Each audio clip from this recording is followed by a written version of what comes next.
Hello people, welcome to my channel. అందరూ ఏం చేస్తున్నారు? బాగున్నారా? ఏం చేస్తున్నారో కామెంట్స్లో చెప్పడం మర్చిపోకండి.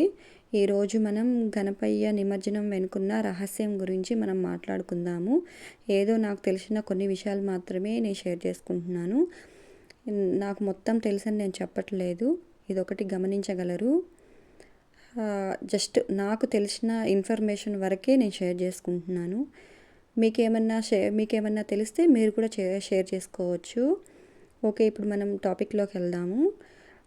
మన మన హిందూ సంప్రదాయ ప్రకారము మనం మొట్టమొదటిసారిగా ఎలాంటి శుభకార్యాలు చేసినా సరే మనం మొట్టమొదటిసారిగా పూజించేది గణపయ్యకు. సో అది ఎందుకు అని అంటే, ఆది దేవునికి మొట్టమొదటిసారిగా మనం ఎలాంటి కార్యక్రమాలు జరిగినా కానీ మొట్టమొదటిసారిగా పూజించడం వల్ల ఎలాంటి విఘ్నాలు లేకుండా ఆ విఘ్నేశ్వరుడు చూసుకుంటాడని చెప్పేసి ఒక నమ్మకం. సో అందుకని చెప్పేసి ఇది ఇప్పటి నుంచి వస్తున్నది కాదు, మన పూర్వీకుల నుంచి ఏ కార్యక్రమం అన్నా చేయనివ్వండి, ఫస్ట్ ఆఫ్ ఆల్ మనము గణపతిని పూజించడం మనకు అలవాటు. సో అది అలాగే వస్తూ ఉంటుందన్నమాట. సో మన గణపయ్యకు 108 పేర్లు ఉన్నాయి. అది ఒక్కొక్క ప్రాంతాన్ని బట్టి పేర్లు అనేది మారుతూ ఉంటాయి అన్నమాట. మన తెలుగు వాళ్ళు పిలుచుకునే పేర్లు గణపయ్య, బొజ్జ గణపయ్య, విఘ్నేశ్వరుడు, లంబోదరుడు. సో ఇలా ఇలా కొన్ని నేమ్స్ తోటి మన తెలుగు వాళ్ళం మనం పిలుచుకుంటాము. ఏ పేరుతో పిలిచినా కానీ దేవుడు పలుకుతాడు అది అనేది మనకు అందరికీ తెలుసు. సో అలా మనం చేసుకుంటామన్నమాట. ఈ చతుర్థి నాడు చతుర్థి మాసంలో మనం చేసుకుంటామన్నమాట.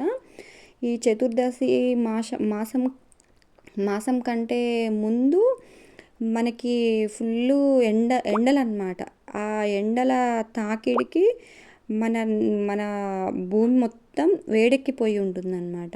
వేడెక్కిపోయి ఉండేసి దానివల్ల ఈ ఈ చతుర్దశి మాసం వచ్చే నాటికి మనకి ఫుల్ వర్షాలు పడతాయి అన్నమాట. వర్షాలకి ఎటు చూసినా పచ్చటి వాతావరణం అనేది కలిగి ఉంటుంది. సో దానివల్ల మన పూర్వీకులు ఎవరైతే ఉన్నారో వాళ్ళు ఎప్పుడైనా సరే గణపయ్యను చేసేటప్పుడు కొత్త మట్టితోటి చేయాలని చెప్పేసి ఒకటి ఉండిద్ది అన్నమాట. సో దానికోసం అని చెప్పేసి పూర్వకాలంలో ఒండ్రు మట్టి నేలలు అని చెప్పేసి, మన బంకమట్టి నేలలు, నల్ల రేగడి భూములు అని చెప్పేసి మనం చదువుకొని ఉంటాము. సో అలాంటి నేలలు ఉండేవన్నమాట. అలాంటి పంట పొలాలకి కొంచెం దూరంలో కుంటలు, చెరువులు అలా అలా అని కొన్ని ఉండేవన్నమాట. అలా ఉంటే దాంట్లో మన ఈ మట్టి కోసము తవ్విన గుంతలు ఉంటాయి కదా, ఆ గుంతలు పెద్ద పెద్దగా పడిపోయేవన్నమాట. ఈ మట్టి కోసం వర్షాకాలం రాకంటే ముందు తీసేవాళ్ళు. తీసాక ఎప్పుడైతే వర్షం పడుతుందో ఈ కుంటలన్నీ నిండిపోయేవన్నమాట. దానివల్ల ఏమవుతుంది, ఇన్ కేసు నీకు ఆ వర్షం ఎక్కువ అయినా కానీ ఊరి మీదకి వచ్చే అవకాశం ఉండదన్నమాట. ఆ వరద అయితే ఏదైతే ఉందో ఊరి మీదకి వచ్చే అవకాశాలు ఉండవు. అందుకని చెప్పేసి పెద్ద పెద్ద కుంటలు, చెరువుల్లో నుంచి కొత్త మట్టిని తీసేవాళ్ళు. అలా తీయడము, ఆ గణపతిని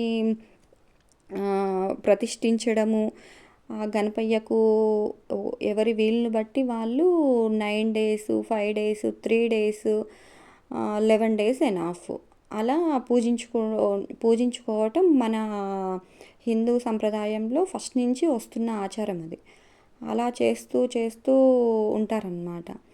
ఉన్న తర్వాత మళ్ళీ ఈ 9 days మాత్రమే ఈ గణపయ్యని పూజిస్తారు. సేమ్ మనము వేరే పూజలు కూడా చేసుకుంటూనే ఉంటాము.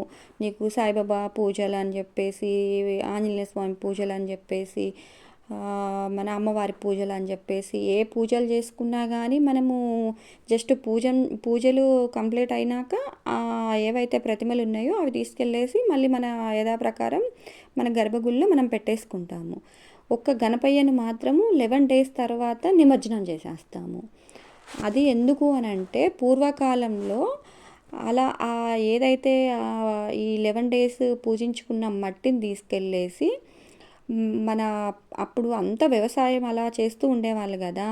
సో ఆ మట్టిని తీసుకెళ్ళేసి ఎవరైతే పంట పొలాలు ఉంటాయి కదా, ఆ పంట పొలాలలో చల్లుకునేవాళ్ళు అనమాట. ఇన్ కేసు పంట పొలాలు లేని వాళ్ళు, అలాంటి వాళ్ళు ఆ, మన మొక్కలు మన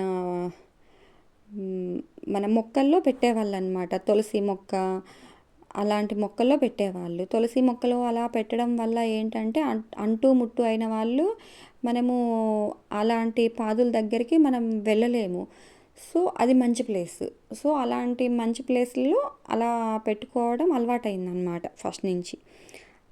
అట్లా అది అనేది కంటిన్యూగా వస్తూ ఉంటుందన్నమాట. సో ఇది నాకు తెలిసిన కొంచెం ఇన్ఫర్మేషన్ మీ అందరితో నేను షేర్ చేసుకున్నానని చెప్పేసి నేను అనుకుంటున్నాను.